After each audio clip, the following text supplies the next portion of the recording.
It was just a family photography. Until historians zoomed in on the mother's hand. Dr. Sarah Mitchell had spent 20 years examining photographs in the basement archives of the National Museum of African American History. She'd seen thousands of images, faded tintypes, cracked daguerreotypes, portraits of people whose names had been lost to time. But on a humid Tuesday morning in August, one photograph stopped her cold. The image showed a black family of 7, formally posed in front of a wooden house. The year, written in faint pencil on the back, read 1902. The father stood tall on the left, his hand resting protectively on a chair. 5 children arranged themselves in descending height.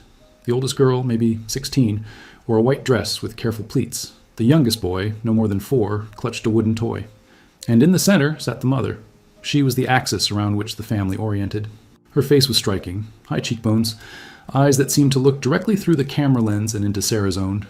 She wore a dark dress with a high collar, her hair pulled back in a neat bun. Her hands rested in her lap, one over the other, fingers interlaced. Sarah had been cataloging donated collections, this one from an estate sale in rural Mississippi. Most of the photos were unremarkable, documentation of lives lived and forgotten. But something about this image made her pause.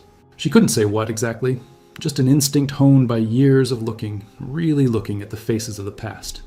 She reached for the magnifying glass she kept on her desk and brought the photograph closer to the lamp. The light caught the details, the texture of the father's jacket, the scuff marks on the children's shoes, the grain of the wooden porch behind them. Then she moved the glass over the mother's hands. Her breath caught. There, barely visible in the original photograph, but undeniable under magnification, were marks on the woman's wrists. Raised tissue, discolored skin, the unmistakable pattern of scarring. Sarah had seen similar marks before in photographs and drawings from the antebellum period. They were the signature left by shackles, by iron cuffs worn for so long they'd carved themselves into flesh. But this photograph was from 1902. Slavery had been abolished in 1865, 37 years earlier. Sarah's hands began to tremble as she held the magnifying glass. Something was terribly wrong with this picture. Sarah set down the magnifying glass and stared at the photograph, her mind racing. She'd documented hundreds of post-emancipation images, proud families in their Sunday best, veterans of the Union Army, freedmen and women building new lives. Never had she seen shackle scars on someone photographed decades after abolition. She picked up the photo again, examining every detail. The family appeared prosperous, or at least not impoverished. The house behind them, though simple, was well maintained. The children's clothing, while not expensive, was clean and carefully pressed. The father's posture suggested dignity, not defeat. This wasn't a family in bondage, not visibly anyway. But those scars told a different story. Sarah reached for her phone and called Marcus Webb, a colleague who specialized in Reconstruction-era documentation. He answered on the second ring. "Marcus, I need you to look at something," she said, skipping pleasantries. "Can you come down to the archives?" 20 minutes later, Marcus stood beside her desk, studying the photograph through the magnifying glass. His expression shifted from curiosity to confusion to something darker. "My God," he whispered. "Those are shackle scars." "I know. But the date?" 1902. I checked it 3 times. Marcus straightened, running a hand over his face. "Sarah, you know what this could mean." She did. Historians had documented cases of illegal bondage continuing well after emancipation, convict leasing programs that were slavery by another name, peonage systems that trapped black families in debt servitude, isolated rural areas where the law simply didn't reach. But physical evidence like this was rare. Most victims had died without their stories being recorded. Most perpetrators had never faced justice. "We need to find out who she was," Sarah said. Marcus nodded slowly. "Where did this come from?" "Estate sale, Greenwood, Mississippi. The collection belonged to someone named Howard Patterson. Died last year. No living relatives. His belongings were auctioned off, and a dealer bought the photos, then donated them to us." "Greenwood." Marcus pulled out his phone and began typing. "That's Delta country. Cotton plantations, sharecropping, convict leasing. After the war, it was one of the worst places in the South for black folks." Sarah turned the photograph over again, looking for any identifying information. Just that penciled date. No names, no location beyond what they could guess. The house, the clothing, the formal composition, they all suggested this was an important occasion. Families didn't commission professional photographs lightly in 1902. It cost money, it required planning. So why would a woman bearing the scars of slavery agree to be photographed unless she had no choice, or unless she wanted the evidence preserved? "We're going to find her story," Sarah said quietly, "whatever it takes." The Mississippi State Archives occupied a modern building in Jackson, but its contents reached back centuries. Sarah and Marcus arrived on a Friday morning, armed with the photograph, the date, and the location. Greenwood, Mississippi, 1902. The head archivist, an older white woman named Dorothy Fletcher, led them to a research room lined with metal shelves. "Oh, wait. Greenwood records from that period are spotty," she warned. "The courthouse burned in 1906, lost a lot of county records. But we've got census data, some church registries, plantation ledgers. What exactly are you looking for?" Sarah laid the photograph on the table. "We're trying to identify this family, specifically the woman in the center." Dorothy put on her reading glasses and studied the image. Her expression didn't change when she saw the scars. Sarah wasn't sure if she'd noticed them. "7 people, 1902, Dorothy said. "That'll be the 1900 census. Let me pull those records for LeFlore County." She disappeared into the stacks. Marcus leaned close to Sarah. "You think she'll help us?" "She's a professional. She'll help us find the records. Whether she'll help us understand what they mean?" Sarah shrugged. Dorothy returned with 3 large leather-bound ledgers. "These are transcriptions of the 1900 census for LeFlore County. Original documents are in Washington, but these copies should have what you need. You're looking for a family of 7? 2 adults, 5 children?" "That's right." "Black family?" "Yes." Dorothy opened the first ledger. The pages were filled with handwritten entries, names and ages and occupations recorded in fading ink. She ran her finger down the columns. Most black families in LeFlore County in 1900 were sharecroppers or farm laborers. If this photograph was taken in 1902, the family might have been listed at a different address in 1900, but the names should match. They worked in silence for an hour, searching through page after page. Sarah's eyes began to blur with the repetitive entries.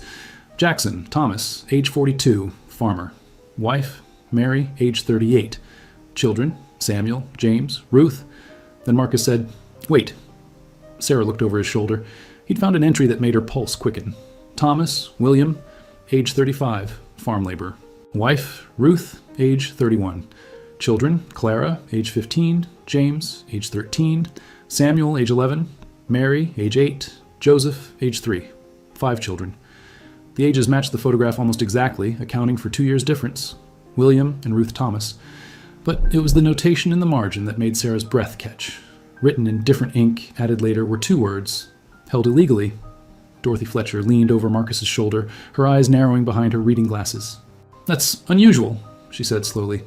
"I've never seen a notation like that in census records." Sarah photographed the page with her phone, making sure the margin note was clearly visible. What could "held illegally" mean? "In 1900? Dorothy straightened, her expression troubled. "Could mean several things. Peonage, debt slavery, convict leasing, or..." She hesitated. "Or it could mean exactly what it says. Someone was being held against their will." "It is." Marcus flipped back a page, then forward several more, scanning the entries. "Are there other families with similar notations?"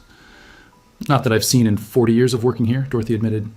"But these transcriptions were made in the 1930s by WPA workers. Some of them were black folks who'd lived through that era. If they added notes, they had reasons." Sarah pulled out the photograph again, studying Ruth Thomas's face with new understanding. "We need to find out what happened to them. Are there any other records? Tax documents, property deeds, court cases?" Dorothy thought for a moment. "There's a collection of letters and documents from the Freedmen's Bureau, though most of their work ended by 1872, but..." She paused, something shifting in her expression. "There's something else. Private papers from the Whitmore family. They owned a plantation near Greenwood, and the collection includes correspondence, financial records, that sort of thing. It's not fully cataloged. We're still working through it." "The Whitmore family?" Marcus repeated. "Were they planters?" "Before the war, yes. Major cotton operation. After emancipation, they transitioned to a sharecropping system. But there were rumors..." Dorothy's voice dropped. "My grandmother worked as a teacher in Greenwood in the 1940s. She used to tell stories about families that never left certain farms, even decades after slavery ended. Folks who worked the land but never earned their freedom. She called them held-over people." Sarah felt ice forming in her stomach. Held-over people.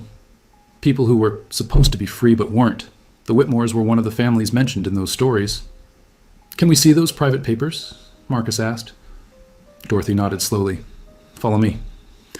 She led them deeper into the archives, through a door marked processing room. Inside, cardboard boxes lined metal shelves, each labeled with dates and collection names. Dorothy climbed a rolling ladder and retrieved a box marked Whitmore Family Papers, 1870, 1920. She set it on the table with a heavy thud. "No one's looked at this in years. Be careful. Some of these documents are fragile." Sarah and Marcus opened the box together. Inside were bundles of letters tied with string, ledgers with brittle pages, and loose documents yellow with age. Sarah lifted out a ledger and opened it carefully.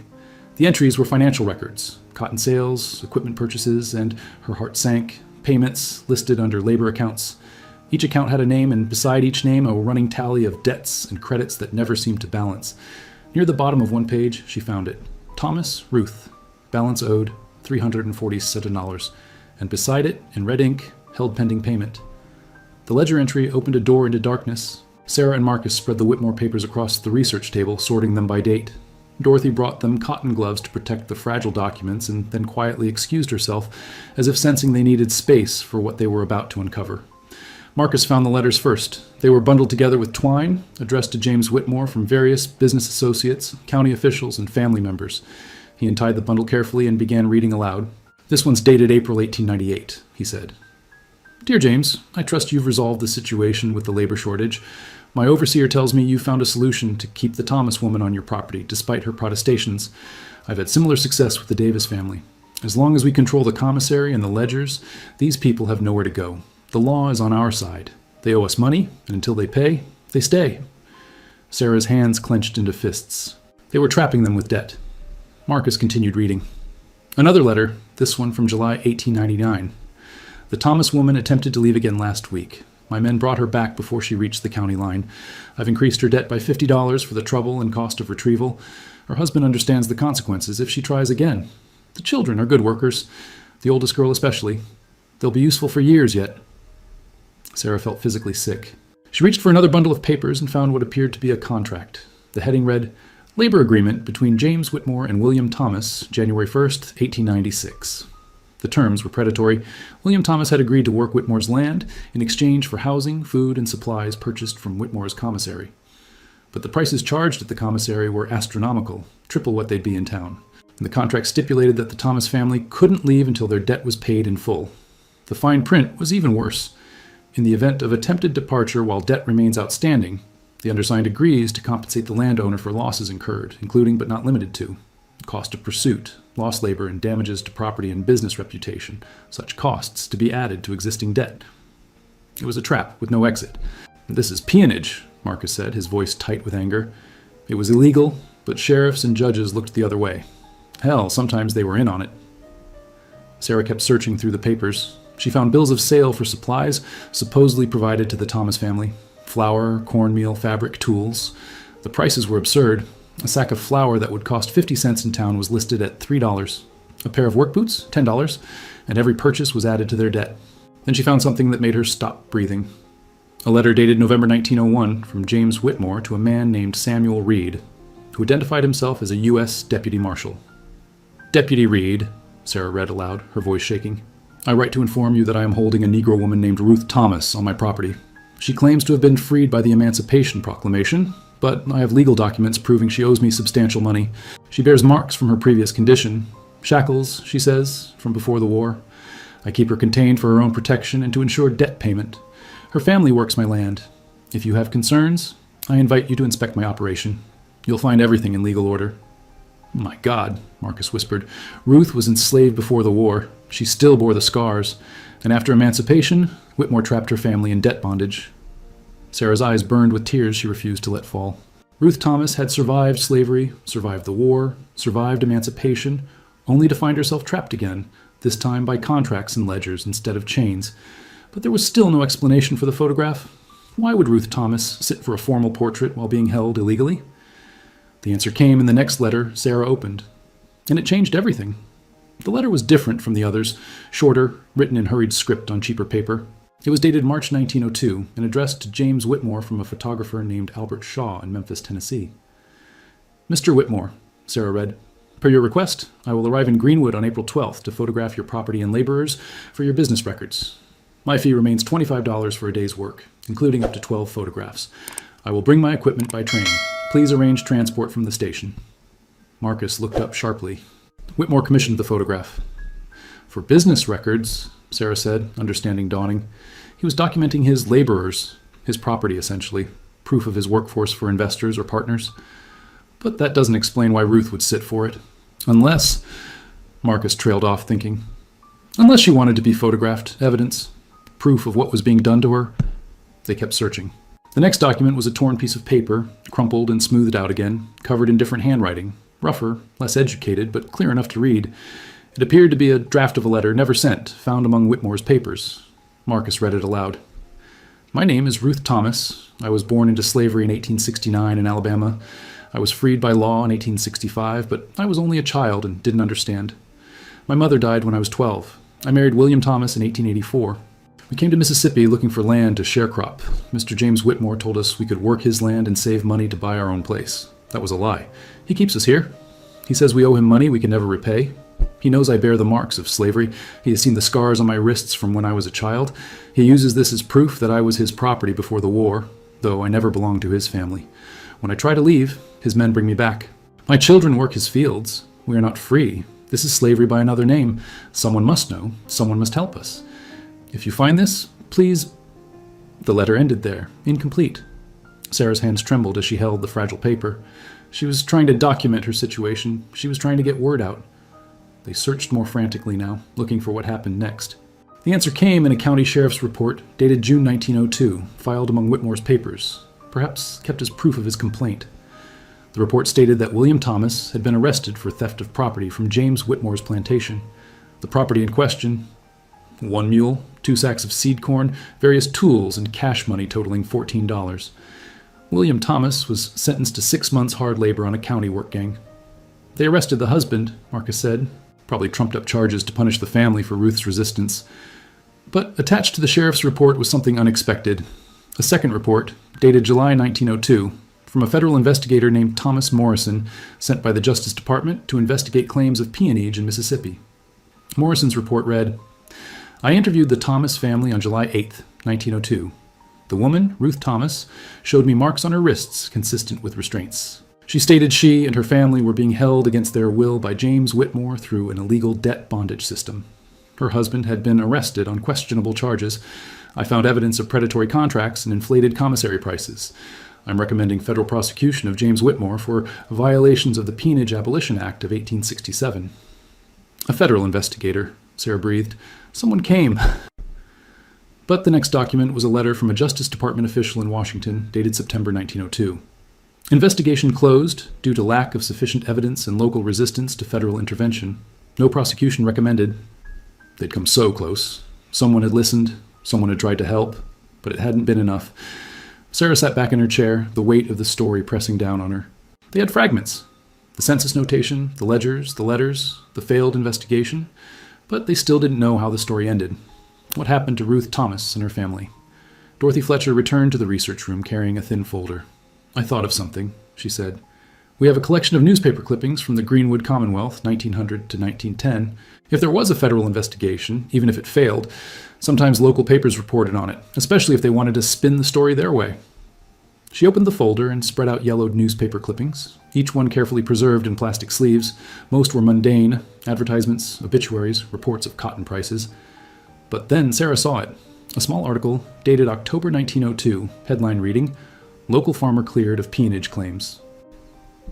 The article was brief and dismissive. Mr. James Whitmore of Whitmore Plantation has been fully exonerated of baseless federal accusations regarding the treatment of his Negro laborers. Mr. Whitmore has always operated within the bounds of the law and maintains only fair and legal labor contracts. The federal investigator who raised these spurious claims has been reprimanded for wasting government resources. Mr. Whitmore's reputation as a fair and honorable employer remains unblemished. They buried it, Marcus said bitterly, and they protected Whitmore. But Sarah was looking at something else, a small notice in the corner of the same newspaper page, almost hidden among classified advertisements. Farm family seeking new situation. Experienced cotton workers. 7 members. William Thomas, apply at Greenwood Telegraph Office.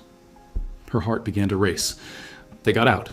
Look, this is dated 2 weeks after the article about Whitmore. They left. Marcus leaned closer. But how? If Whitmore had them trapped? The photograph, Sarah said suddenly, everything clicking into place. The federal investigation failed, but Ruth Thomas knew someone was paying attention. She sat for that photograph in April 1902. She made sure her scars were visible. She documented herself, evidence that she bore the marks of slavery while supposedly free. When the investigator came in July, she showed him the photograph. And even though the Justice Department closed the case, the photograph existed. Evidence. Proof. Whitmore must have realized how dangerous it was.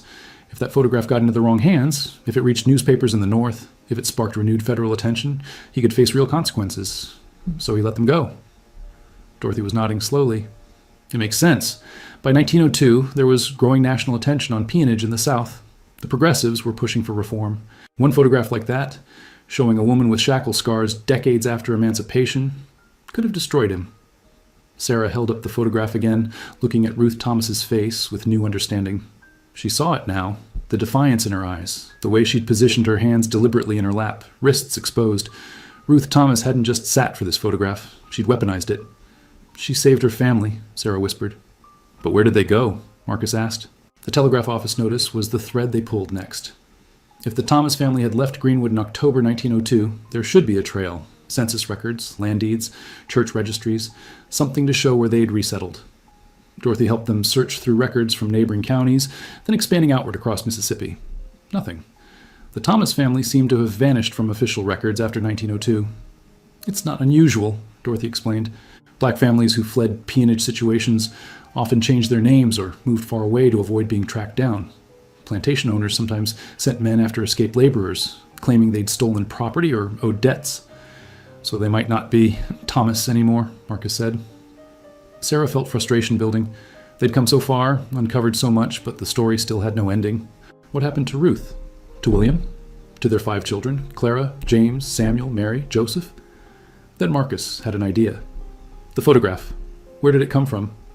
Sarah pulled up her notes. Estate sale, Howard Patterson's collection. Greenwood, Mississippi. Why would Howard Patterson have a photograph of the Thomas family? They searched for information about Howard Patterson and found his obituary from the previous year in the Greenwood Commonwealth's online archives. Howard Patterson, 89, died peacefully at home. He was born in Greenwood in 1933, the son of Clara Patterson and grandson of Clara Thomas. Sarah's breath caught. Clara, that was the oldest daughter. They pulled Howard Patterson's family tree. His mother, Clara Patterson, married name, born Clara Thomas in 1887.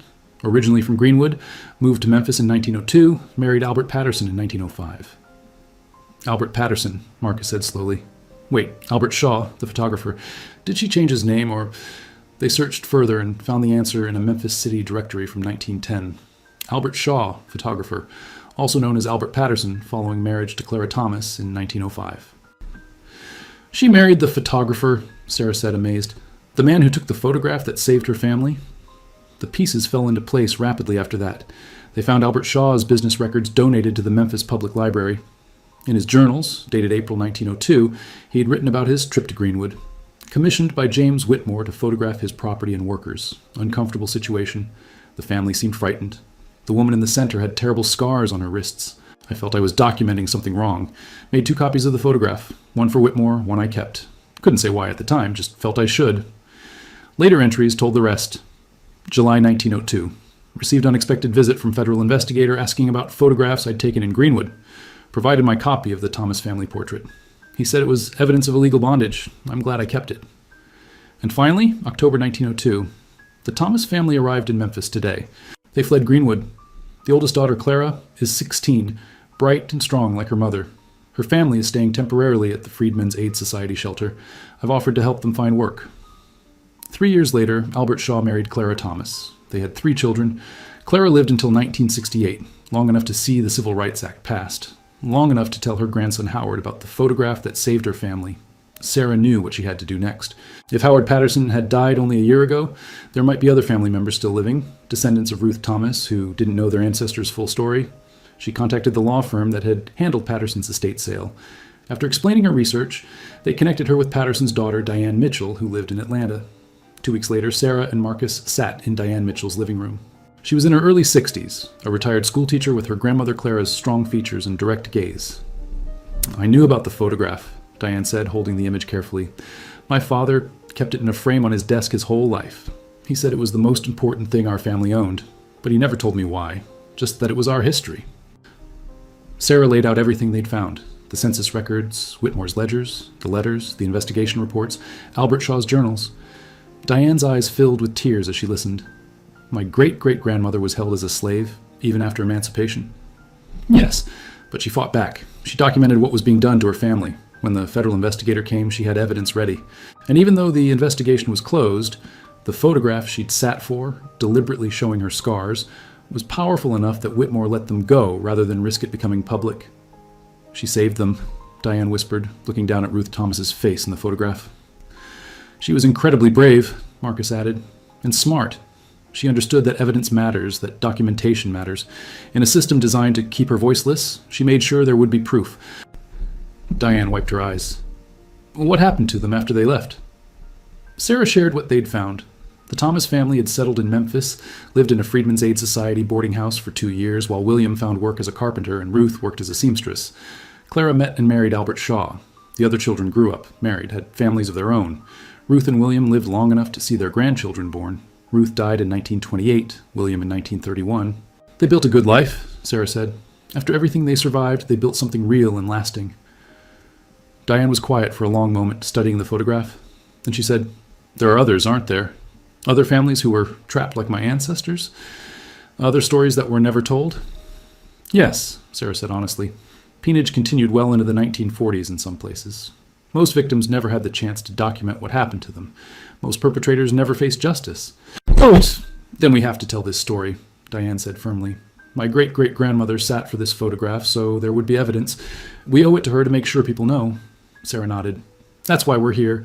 With your permission, we'd like to include Ruth Thomas's story in a new exhibit at the National Museum of African American History. The photograph, the documents, everything. So people understand that emancipation wasn't the end of the struggle. For families like yours, freedom had to be fought for again and again." Diane looked down at Ruth Thomas's face one more time, at the woman who'd survived slavery as a child, who'd borne the scars for life, who'd been trapped again after emancipation but refused to be silenced. "Yes," Diane said, "tell her story, tell the world." 6 months later, the exhibition opened at the National Museum of African American History and Culture in Washington, D.C. It was titled "After Emancipation, the Struggle for True Freedom," and Ruth Thomas's photograph was the centerpiece. The exhibition hall was packed for the opening. Diane Mitchell stood beside the large display featuring her great-great-grandmother's portrait, surrounded by her own children and grandchildren. Beside the photograph, text panels explained Ruth's story. Her birth into slavery, her survival into emancipation, her entrapment through peonage, and her courageous act of documentation that ultimately freed her family. The original documents were displayed in climate-controlled cases: Whitmore's predatory contracts, Ruth's unfinished letter, the federal investigator's report, Albert Shaw's journal entries. Each piece of evidence told part of the story. Together, they revealed a truth many Americans still didn't know. Sarah stood to the side, watching visitors move through the exhibition. She saw people stop in front of Ruth's photograph, lean close to examine the scars on her wrists, and then read the explanatory text with expressions of shock and anger. A young black woman stood in front of the display for a long time, tears running down her face. Finally, she turned to her friend and said, "I never knew. They never taught us this in school. I thought slavery ended in 1865. "That's why this matters," Marcus said quietly, appearing beside Sarah. "People need to know the truth. Emancipation was a beginning, not an ending." The exhibition had already sparked renewed interest in the history of peonage in the American South. Historians were combing through archives in Mississippi, Alabama, Georgia, and Louisiana, looking for other cases, other families trapped in debt bondage decades after slavery supposedly ended. News articles had been written, documentaries were being planned, and most importantly, descendants of other peonage victims were coming forward with their own family stories. Diane Mitchell gave a speech at the exhibition opening, standing beside the photograph of her great-great-grandmother. Her voice was steady and strong. "Ruth Thomas wanted the world to know what was being done to her family," she said. "She sat for this photograph in 1902, knowing it might be the only evidence that would survive. She showed her scars deliberately, proof that she had been enslaved as a child and was being enslaved again as an adult. Decades after the law said she should be free. She was brave, she was strategic, she refused to be erased. Today we honor her courage, we tell her story, and we acknowledge the countless other families who suffered similar injustices, but didn't have the chance to document their pain. This photograph is not just my family's history. It's America's history, and we must reckon with it." The applause was long and heartfelt. Later, as the crowd thinned, Sarah stood alone in front of Ruth Thomas's photograph. She looked at the woman's face, those eyes that had stared down the camera lens 123 years ago, that had witnessed slavery and survival and resistance. Ruth Thomas had understood something fundamental, that history only remembers what is documented, that justice requires evidence, that the truth must be preserved even when it's painful. The photograph had seemed ordinary at first, just a family portrait, 7 people posed in front of a house. But when Sarah had zoomed in and seen those scars, everything changed. One image had revealed a hidden history of injustice, courage, and survival. Ruth Thomas's scars had told a story that could not be silenced. And now, finally, the world was listening.